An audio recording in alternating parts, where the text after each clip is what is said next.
Oh, good morning, YouTube. Alright, today we're going to have a special treat for you guys. We're going to do a 1.5 ton outdoor condensing unit replacement. It's this old Bryant here. And if you look closely at the condenser here, you'll probably see the problem. You see all this tons of oil and grease and dirt?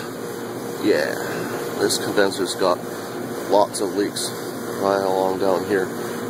Probably where the steel tube sheet that supports the tubing and the vibration of the compressor over the years has probably worn little holes to it. Anyhow, anytime you get a big greasy mess like this, it's a man, look at that. That's the compressor oil leaking out from where the refrigerant's been leaking out. So it's the old Bryant. I think it's probably in 1986. Noisy little feathers right here. Alright, see, it's got these old style roto-lock valves. I'll show you how to use these. There's no Schrader cores in these. Right now this is back seated, so this is closed and it's wide open to the condenser unit. If you front seat it, then it closes it off to the condenser. So what we're going to do is just going to crack it, screw it down a little bit. We'll get our recovery machine hooked up first and suck this thing out and cut it out, and then get the new one put in. And then what we'll do is we'll wait for the vacuum pump to run. We'll get our low voltage and the power wires hooked on the new one and go upstairs to the air handler and clean the a-coil. It's pretty dirty. It needs a good bath. And we're not replacing the air handler. That's not really feasible. I'll get into that later.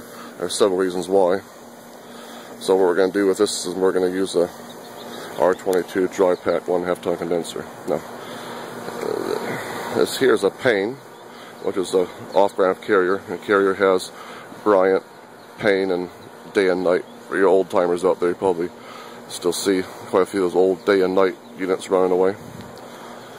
But yeah, this is really not hardly any difference in price than a Goodman. So, and a lot of people aren't really too happy with Goodman these days. The new ones are okay. I put a couple in, they're still working good, but it looks pretty nice.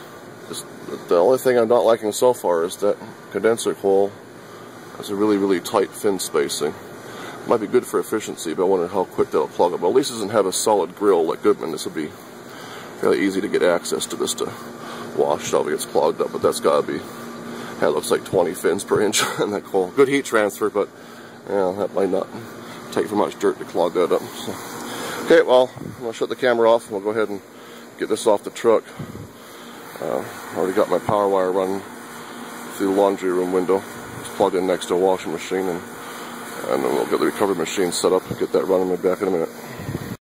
Alright, so cut these off. Should get this right off. Okay. Ooh, nice. 13 SEER. Instructions. Oh, we don't need that. Let's see here, what kind. We have a ZR16. Oh, it's the new K5 revision of the scroll compressor. I think Emerson Climate Technologies has a good video on the new, I refer to as the K5 stepping. Basically like the Copeland scroll version 2.0.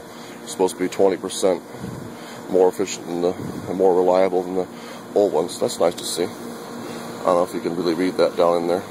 It's a 16,000 BTU. PFV means the voltage that's in the mounting. That's 230 volt single phase 60 cycle. The -130 is Copeland's bill of material numbers. That way you know that's the original compressor. If this is a field replacement one, that BOM number, the last 3 digits would be -830 or 930 or something. It looks pretty nice. Simple piping, 2-blade fan. What's this motor? It's a Gentech. I guess that's a GE off-brand or something. Alright.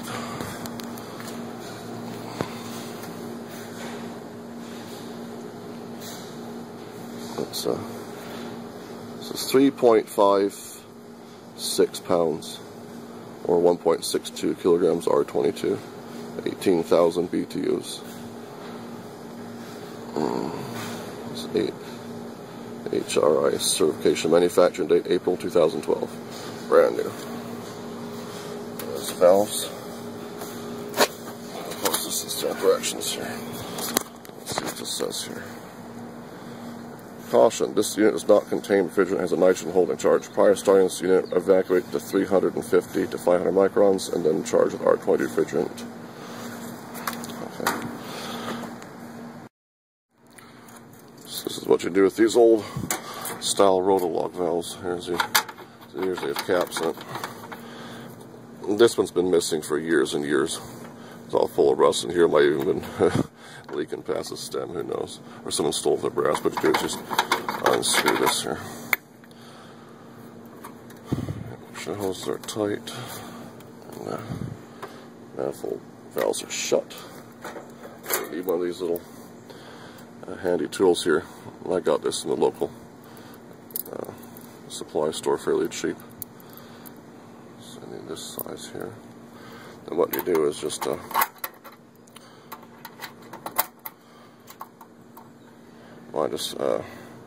right now it's back seated. There's no pressure in here, so we have to crack this loose and just screw in a little bit. Not too much, we don't want to restrict the flow too much. And then same for the high side here.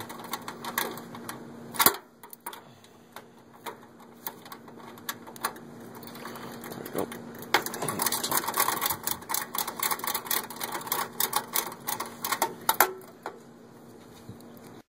Before we get too carried away, let's just weigh the recovery cylinder. Let's see more. I think we got 35 pounds in here. I'm not sure. Okay, you got said that. Call it 3267. And the maximum weight in here is 65. So we got that tank's only half full. We got plenty of room. It's all hooked up at just under 150 psi in the system. There's a decent amount of refrigerant still in here. So what we'll do now, and what we've done now is purge the yellow hose and the recovery machine, and then we'll just purge the machine itself. Just a little bit. That's all you need, and that goes to the liquid side of the recovery tank here. We'll just make sure all our connections are tight. This goes to this set to open. This to recover. Open up our tank. And what I like to do is got the indoor blower motor running. And, the heat and cool selector, we've set that to off, system switch to off, and the auto fan switch to on, so we have just the blower motor running only. What I'll do, if there's any liquid refrigerant still in the a-coil upstairs in the air handler, the air blowing through it will help boil off the refrigerant, so we get a fast recovery. You know, it's nice and warm out here. It's 9 o'clock and 9:30 in the morning right now, and any refrigerant here, well, this compressor was running earlier, so it's nice and hot, so everything should come out pretty quick. I like to recover from the low side first. That way you don't suck a whole bunch of compressed oil through the high side back into the recovery machine. I hate that. So, alright, ready to go. Let's open, let's hit the switch. And there we go. Let that run, let it pull down to 15-20 inches of vacuum, and we'll cut this off. And what I like to do before I cut the old line set off at the big sand down the copper, I just sand it before I cut it. That way, you don't have to worry about getting any oil in your emery cloth or getting any sanding debris into the lines. I like this open mesh style stuff. It's like a 1/16 inch square. It seems to last longer, doesn't clog up as much as normal emery cloth, so you can see right through it. It's a really fine square mesh. On that camera, pick it up there. There you go. It's a really very small, fine square mesh type.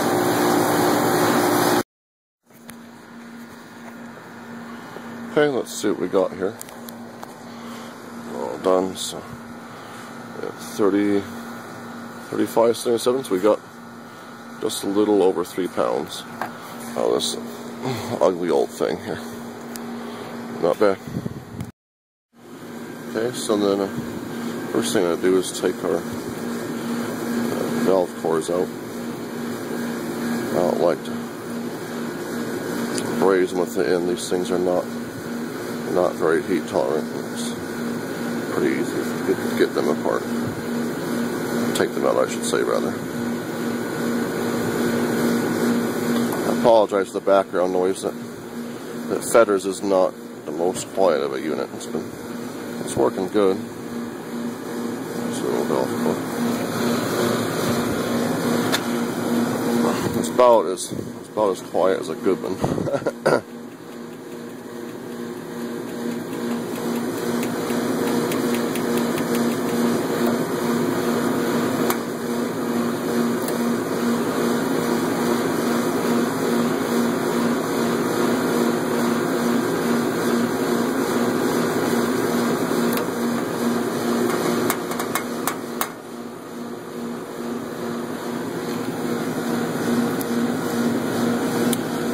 There she is.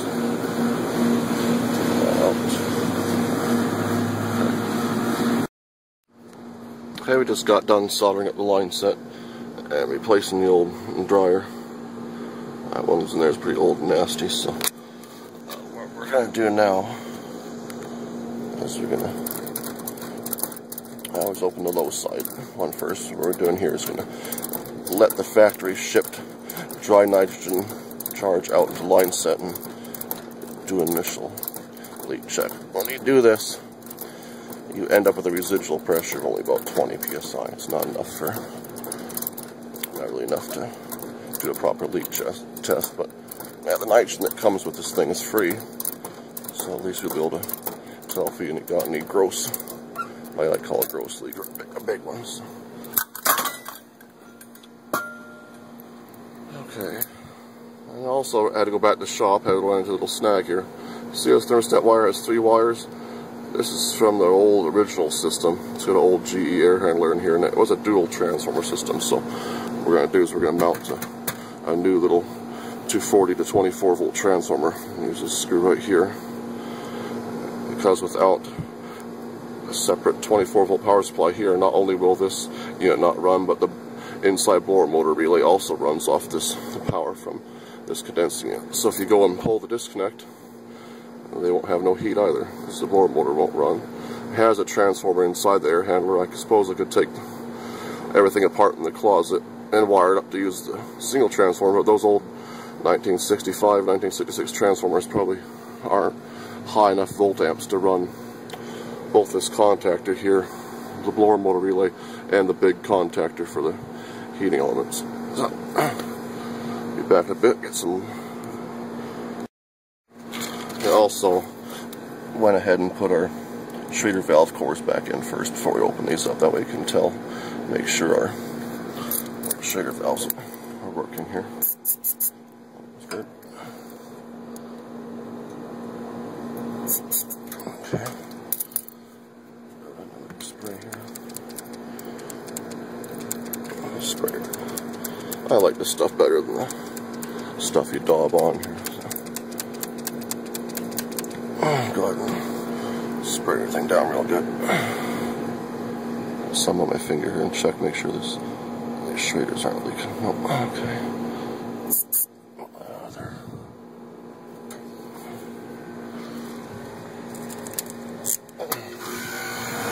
Yeah, there goes the Mr. Fetters again, so apologize for the noise.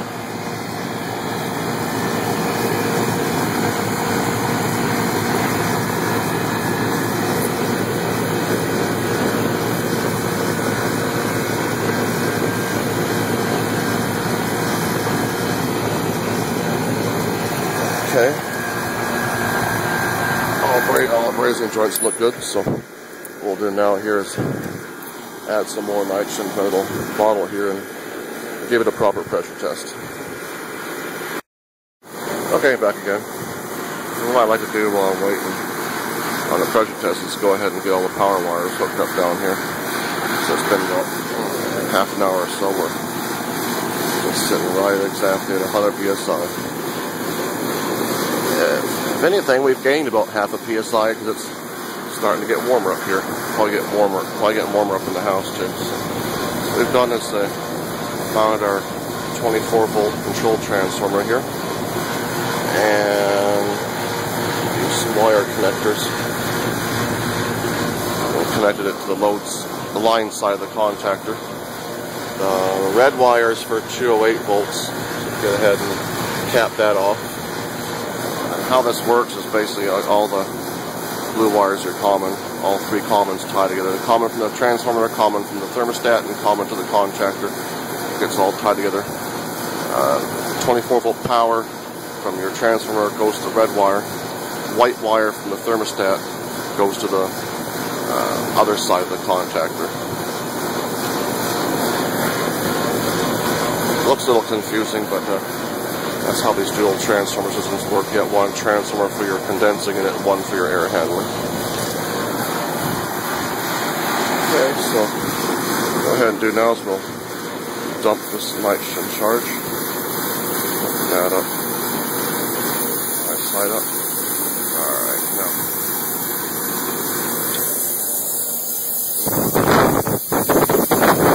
Clean nitrogen. Okay.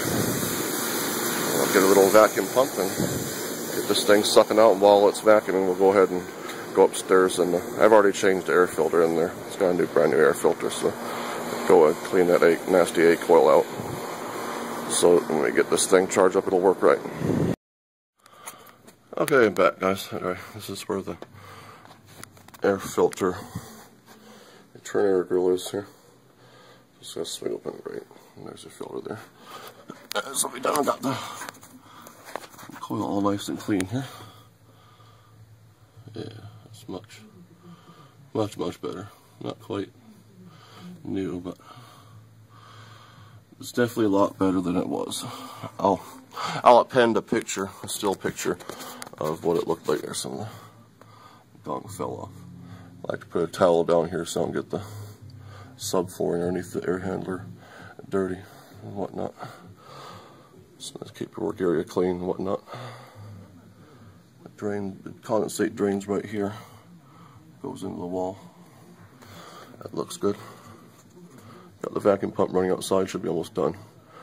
Got my micron gauge hooked up to the Schrader port in this a-coil in the back here, where normally you'd connect the pressure line to a TXV.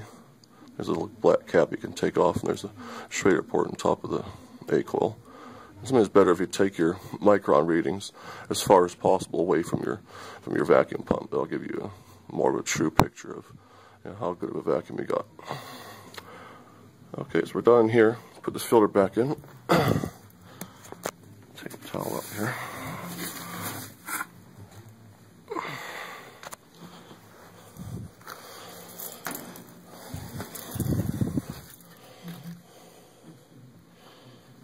This way. This is a neat little. It's got a little clip here. It holds the filter and it goes in like this. There. Yeah, these guys could vacuum this grill here, but that's homeowning. This is something you can do. Definitely do as a homeowner yourself. Let's get a brush attachment for your sweeper, your vacuum cleaner. Suck this off. I might do it later, or let them do it. They keep the rest of the place pretty clean. So. On second thought, that did look kind of bad, so I got one of my little brushes to clean the coil. I like these, so you can get in there between the coil and just wipe off the dirt. So I couldn't leave it like that. That would just get the new filter all dirty again. So, all right, let's go back outside and charge this thing up. Okay, now we're all done vacuuming, so go ahead and shut off both sides of gauges here. Go ahead and shut this off. Right away our refrigerant tank, here's where we're at. About 12.9 pounds.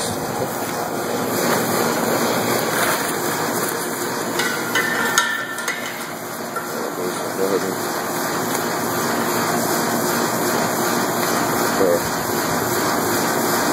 yellow hose here.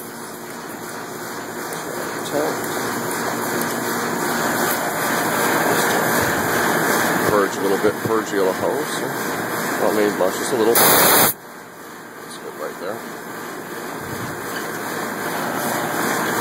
Now, since we pulled a deep vacuum in here, this is one time when you can actually, it is perfectly fine and safe to dump liquid in the high side. It's not running, so try and tank upside down, crack this wide open the high side, just dump it in. Let's see our low side's coming up. It's nice and hot up here. And look at that. 200 psi in the tank there.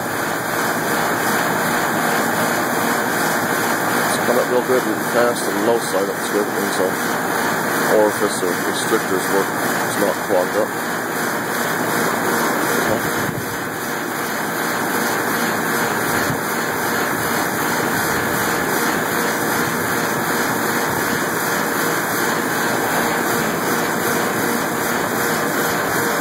Little shot low side. Oops. Okay.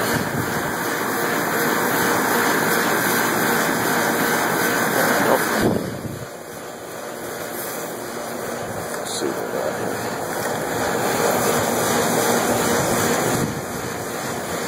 It's about 2.5 pounds. And we'll go upstairs. Turn the thermostat on and fire this thing up. Okay, what I did is I shut this feathers thing off beside me here so you can see how nice and quiet this carrier Payne runs. And that's sweet. I can actually talk over this one, but it's real nice and hot out here. Look at that. It's almost 250 on the high side. Sitting about 75. Still going up. It's about 85 degrees indoors in this thing. So we're going to let it, this looks pretty good. Pretty decent pressures for initial charge. So we're going to let that sit here and run for a little while. Let it stabilize. Check the superheat in this thing. Since it's got a fixed orifice, I'm not going to worry too much about the subcooling. We need a little bit of subcooling, of course, but we got to charge this thing by superheat. But we got to let it run for a little while first. So we're at 260 psi, oh sorry,